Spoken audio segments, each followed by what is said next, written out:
नमस्कार, स्वागत है आपका एपीएन सुपरफास्ट खबरों में। आपके साथ मैं हूं अभिलाषा। आइए शुरुआत करते हैं। नोटबंदी पर संसद में हंगामा थमने का नाम नहीं ले रहा। शीतकालीन सत्र को सिर्फ 2 दिन बचे हैं, लेकिन पूरे सत्र में कोई भी कामकाज नहीं हो पाया है। लोकसभा की कार्यवाही शुरू होते ही विपक्ष का हंगामा शुरू हो गया, जिसकी वजह से 12 बजे तक के लिए कार्यवाही स्थगित करनी पड़ी। वहीं राज्यसभा की कार्यवाही भी शुरू होते ही विपक्ष के हंगामे की वजह से स्थगित हुई। हंगामे के बाद राज्यसभा की कार्यवाही को 12 बजे तक के लिए स्थगित करना पड़ा है। विपक्ष नोटबंदी पर सरकार को घेरने में लगा रहा और प्रधानमंत्री मोदी के बयान की मांग पर अड़ा रहा। विपक्ष के रुख को देखकर लगता है कि इन 2 दिनों में संसद में कोई कामकाज हो पाना मुश्किल है। शीतकालीन सत्र के 2 दिन अभी बाकी हैं, लेकिन संसद में हंगामा खत्म होने का नाम नहीं ले रहा। ऐसे में सवाल उठने लगे हैं कि 2 दिनों में अगर काम हुआ भी तो क्या होगा। हालांकि सदन में जारी संग्राम और हंगामे के लिए कांग्रेस ने सरकार को जिम्मेदार ठहराया है। गलती है, गवर्नमेंट कभी भी हमको बात करने नहीं दिया। अब जब हम रूल 56 बोलते हैं उसको नकार दिए, रूल 184 बोले उसको नकार दिए। कोई रूल मत नहीं है, क्वेश्चन आवर सस्पेंड करके आप इमीडिएटली शुरू करो बोले, उसको भी उन्होंने नकार दिया। तो इसका मतलब यही है कि वो डिबेट नहीं चाहते, चर्चा नहीं चाहते और देश के जनता को सच्चाई बताना नहीं की जा रही है सरकार की तरफ से कि लोकसभा में भी और राज्यसभा में भी नोटबंदी पर चर्चा ना हो, क्योंकि अब सारी चीजें धीरे धीरे खुल रही हैं। नोटबंदी का आज 37वां दिन है। नोटबंदी के इतने दिनों बाद भी कैश के लिए देश कतार में खड़ा है। बैंकों में जहां भीड़ कम होने का नाम नहीं ले रही, तो वहीं एटीएम के बाहर लोग घंटों घंटों इंतजार करने को मजबूर हैं। नोटबंदी से निपटने की सरकार की तैयारी हर लिहाज से कम नजर आ रही है। तमाम दावे कर रही है सरकार, लेकिन हकीकत में लोगों को कोई राहत नहीं दिख रही। 8 नवंबर को नोटबंदी के ऐलान के बाद से स्थिति में कोई खास सुधार नहीं दिख रहा। लोग पहले की तरह ही बैंकों और एटीएम के बाहर पैसों के लिए इंतजार कर रहे हैं। लोग अपने ही पैसे के लिए परेशान हैं। बैंकों और एटीएम के बाहर खड़े लोगों का धैर्य अब जवाब देने लगा है। तमाम जगहों से लोगों के झगड़े और तोड़फोड़ की खबरें भी आ रही हैं, लेकिन लगता है कि सरकार लोगों की मुश्किलों की तरफ आंख मूंद कर बैठी है। वहीं आज 500 का पुराना नोट चलने का आखिरी दिन है। आज रात 12 बजे के बाद 500 का पुराना नोट कहीं नहीं चलेगा। सरकार ने जरूरी सेवाओं जैसे सरकारी अस्पताल, दूध बूथ और दवा दुकानों पर पुराना 500 का नोट चलाने की अवधि 15 दिसंबर तक बढ़ा दी थी।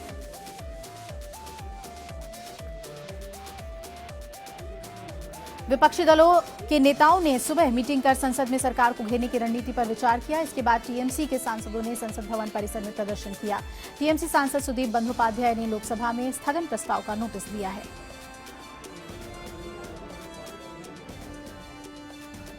नोटबंदी पर आने वाला वक्त और सियासी दांवपेच लेकर आने वाला है। कांग्रेस अब नोटबंदी के मुद्दे पर पूरे देश में रैली कर जनता के बीच सरकार के फैसले का विरोध करेगी। हालिया दौर में प्रधानमंत्री नरेंद्र मोदी के नोटबंदी फैसले पर कांग्रेस उपाध्यक्ष राहुल गांधी ने अपने सांसदों और तमाम वरिष्ठ नेताओं की बैठक कांग्रेस के war room 15 Gurudwara Rakabganj road में किया। राहुल ने इस बैठक में कई नेताओं को बोलने का मौका भी दिया और सभी नेताओं ने कहा कि काले धन की लड़ाई के खिलाफ कांग्रेस खड़ी रहे, लेकिन नोटबंदी के चलते आम जनता, गरीब किसान और मजदूर परेशान हैं, इस पर ज्यादा फोकस किया जाए। इस बैठक में राहुल गांधी ने साफ किया कि वो जनता की परेशानी के साथ खड़े हैं। इस मुद्दे पर पूरे देश का दौरा करेंगे, जनता की परेशानियों से रूबरू होंगे और पीड़ित जनता के साथ खड़े रहेंगे। राहुल का मानना है कि मोदी सरकार का नोटबंदी का फैसला फ्लॉप होने के साथ साथ फेल भी हुआ है।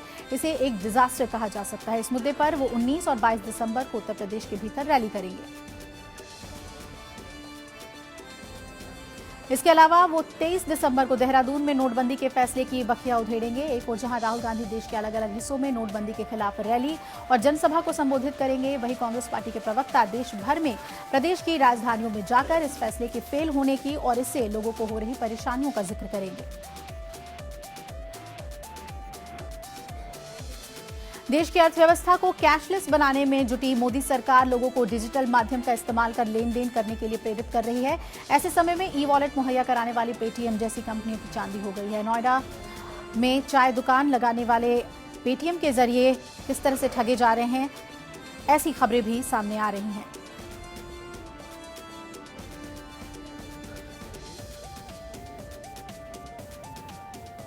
नोटबंदी के बाद हालत नहीं सुधरने पर बैंक कर्मियों और ग्राहकों के बीच संबंध बिगड़ते जा रहे हैं, जिसे लेकर बैंक कर्मी खासे नाराज हैं। बैंक में कैश की किल्लत, ग्राहकों का गुस्सा और कर्मचारियों के दिन रात काम करने का कोई मुआवजा नहीं देने के विरोध में बैंक कर्मचारी अब आंदोलन की राह पर चल पड़े हैं, जिसके चलते देहरादून में बुधवार शाम उत्तरांचल बैंक एम्प्लॉयज यूनियन से जुड़े कर्मचारियों ने आरबीआई के खिलाफ प्रदर्शन किया।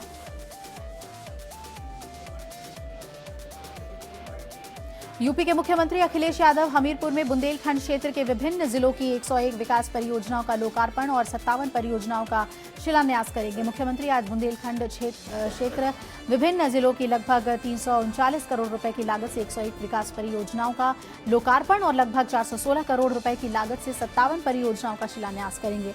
अखिलेश इस मौके पर हमीरपुर, महोबा और जालौन के लिए यूपी 100 के वाहनों का फ्लैग ऑफ करके पुलिस आपातकालीन प्रबंधन प्रणाली सेवा का शुभारंभ करेंगे और जनसभा को भी संबोधित करेंगे।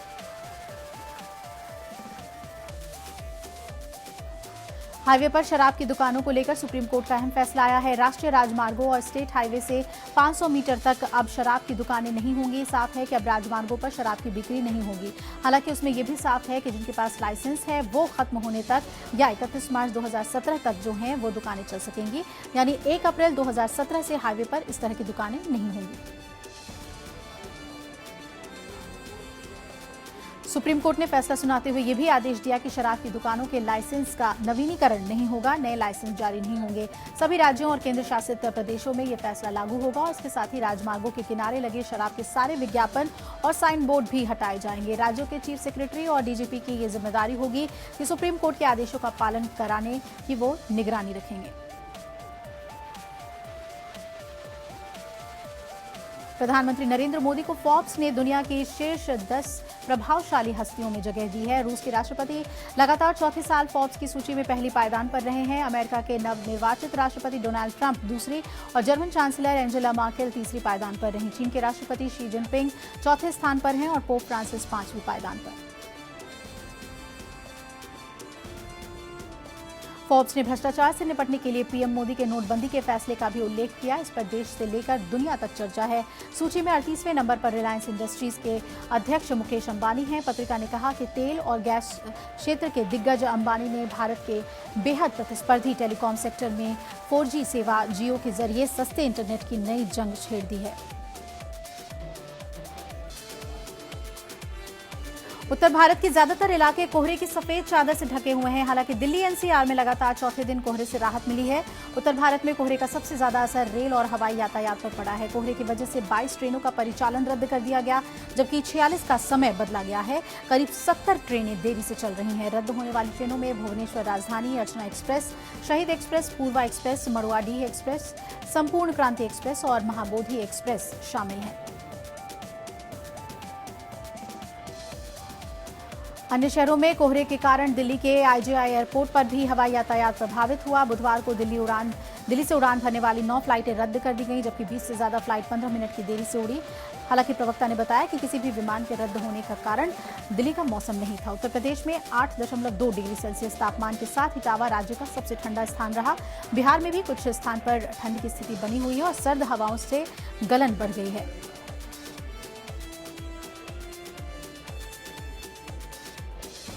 इलाहाबाद में खराब मौसम के चलते लगातार ट्रेनों को रद्द किया जा रहा है। हालांकि हालात ये हो गए हैं कि कई दिनों से ट्रेनें रद्द हो रही हैं। उत्तर मध्य रेलवे के तत्काल प्रभाव से 23 गाड़ियों को 31 जनवरी 2017 तक के लिए निरस्त किया गया है। 3 गाड़ियों को 14 दिसंबर से 31 जनवरी तक के लिए निरस्त किया गया है और कुल 26 गाड़ियों को निरस्त कर दिया गया है।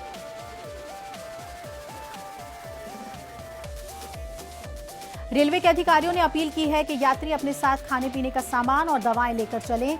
एक तरह से रेलवे ने अपने हाथ ऊपर उठा लिए हैं सुविधाओं से। वहीं नोटबंदी का असर भी यात्रा करने वाले लोगों पर पड़ रहा है। जयपुर जाने वाले एक यात्री जो लगातार 3 दिन से परेशान हैं, गाड़ी 3 दिन से कैंसिल हो रही है और इनके पास पैसे भी खत्म हो गए हैं। महाराष्ट्र में कल दूसरे चरण का नगर पालिका चुनाव संपन्न हुआ। दूसरे चरण में लातूर और पुणे जिले की 14 नगर पालिकाओं की 324 सीटों के लिए 1326 उम्मीदवार की किस्मत बैलेट बॉक्स में बंद हो गई है। मतदान संपन्न होने के बाद आज वोटों की गिनती जारी है।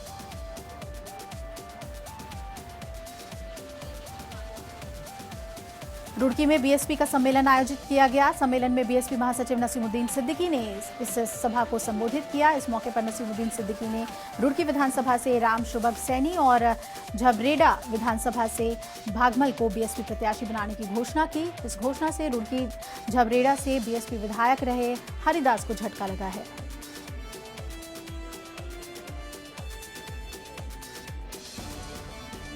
हल्द्वानी में वन भूमि में बसे दमू वाढुंगा क्षेत्र को राजस्व गांव बनाने की मांग लंबे समय से चलती आ रही है। ग्रामीणों की इस मांग को लेकर पूर्व सीएम एनडी तिवारी भी पहले ग्रामीणों के साथ धरने पर बैठ महापंचायत कर चुके हैं, लेकिन ग्रामीणों की मांग पर प्रशासन कोई ध्यान नहीं दे रहा।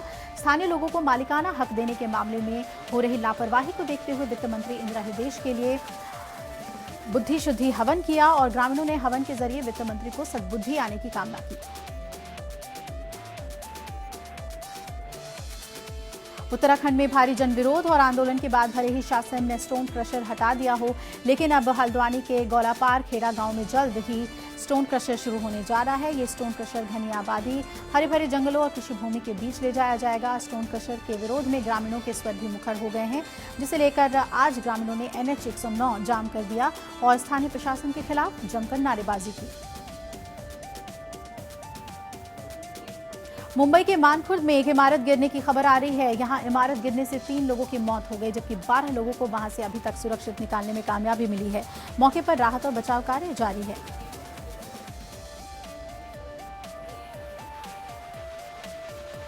आगरा में बुधवार देर शाम LIC की बहुमंजिला इमारत में अचानक भीषण आग लग गई। LIC के डिवीजन ऑफिस के 7वें मंजिल पर लगी आग में लाखों बीमा धारकों का रिकॉर्ड जलकर पूरी तरह से राख हो गया। आग से बिल्डिंग में करीब 15 AC फट गए। औरैया जिले के सदर कोतवाली के डिबियापुर रोड पर मोबाइल के शोरूम में भीषण आग लग गई, जिसमें शोरूम में रखे लगभग 20 लाख से ज्यादा के मोबाइल और एक्सेसरीज जलकर खाक हो गए। मौके पर पहुंची दमकल की गाड़ियों ने कड़ी मशक्कत के बाद आग पर काबू पा लिया। मामला औरैया कोतवाली के डिबियापुर रोड का है।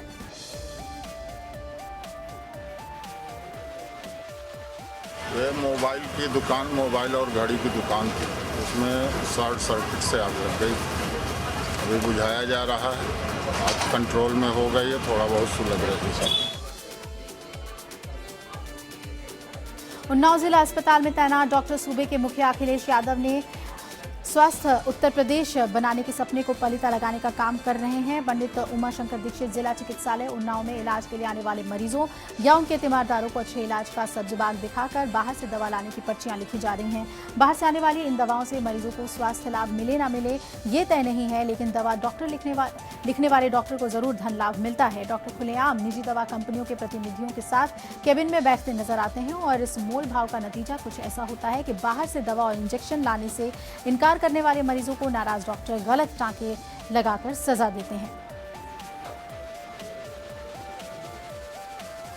इलाहाबाद के बाहुबली नेता और पूर्व सांसद अतीक अहमद पर नैनी के शियाट्स एग्रीकल्चर यूनिवर्सिटी में घुसकर अपने गुर्गों से वहां के शिक्षकों और कर्मचारियों को पिटवाने का आरोप लगा है। इस मामले में आज बाहुबली नेता अतीक अहमद और उसके 60 गुर्गों के खिलाफ नैनी थाने में मुकदमा दर्ज किया गया है। मारपीट में 5 शिक्षक और कर्मचारी गंभीर रूप से घायल हुए हैं।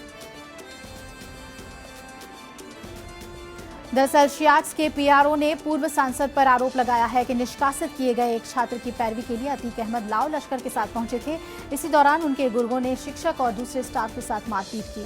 पूर्व सांसद के गुर्गों की गुंडई यूनिवर्सिटी में लगे CCTV कैमरे में भी कैद हो गई। कॉलेज के PRO का आरोप है कि सांसद की मौजूदगी में उनके इशारे पर ही गुंडों ने मारपीट की। बाहुबली नेता के साथ पहुंचे दर्जनों असलाहधारियों की मौजूदगी में यूनिवर्सिटी कैंपस में अफरा तफरी मच गई।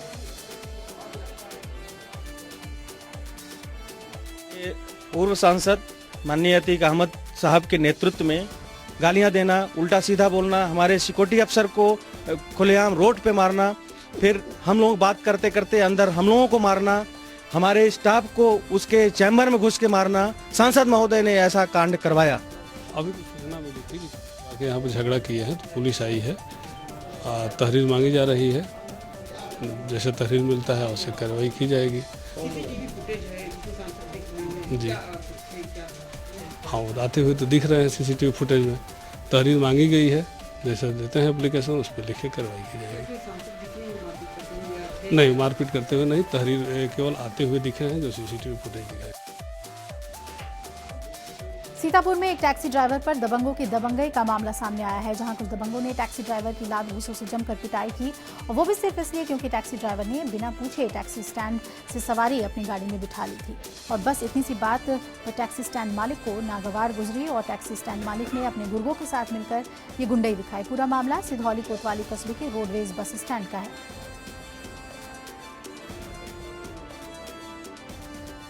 मेरठ में एक बार फिर लव, सेक्स और धोखे का मामला सामने आया है। एक महिला ने एसएसपी ऑफिस पहुंचकर एक युवक पर शादी का झांसा देकर दुष्कर्म करने का आरोप लगाया है। महिला ने मेरठ के साकेत में जिम मालिक कपिल चौहान पर शादी का झांसा देकर दुष्कर्म करने का आरोप लगाया है।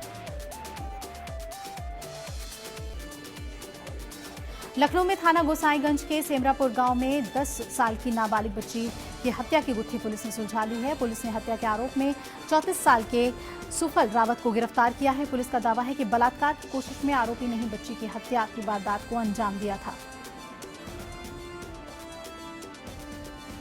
सहारनपुर में बदमाशों का कहर कम होने का नाम नहीं ले रहा। बुधवार को थाना मंडी इलाके में अज्ञात बदमाशों ने एक कपड़ा व्यापारी को गोली मारकर मौत के घाट उतार दिया।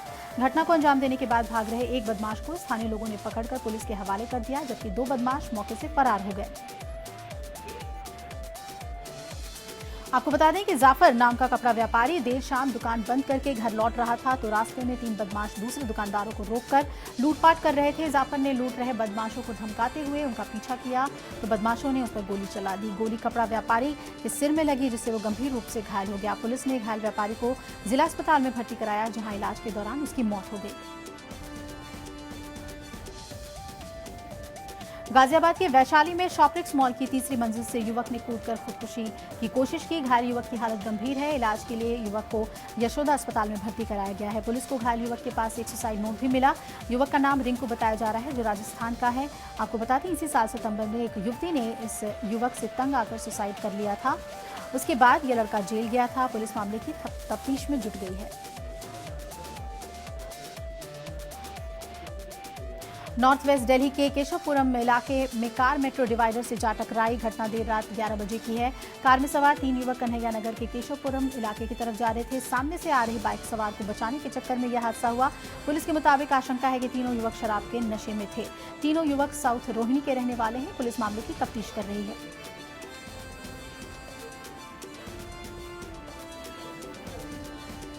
कॉमेडियन कपिल शर्मा की मुश्किलें फिर बढ़ सकती हैं। कपिल शर्मा के खिलाफ कल मुंबई के वर्सोवा पुलिस स्टेशन में पर्यावरण को नुकसान पहुंचाने और मैंग्रोव्स को काटने को लेकर एफआईआर दर्ज हो गई है।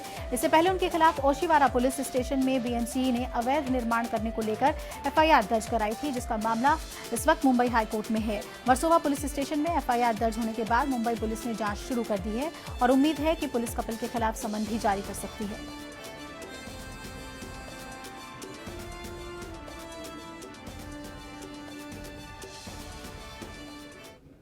एबीएन सुपरफास्ट में फिलहाल इतना ही। जुड़े रहिए हमारे साथ, खबरें लगातार जारी हैं। नमस्कार।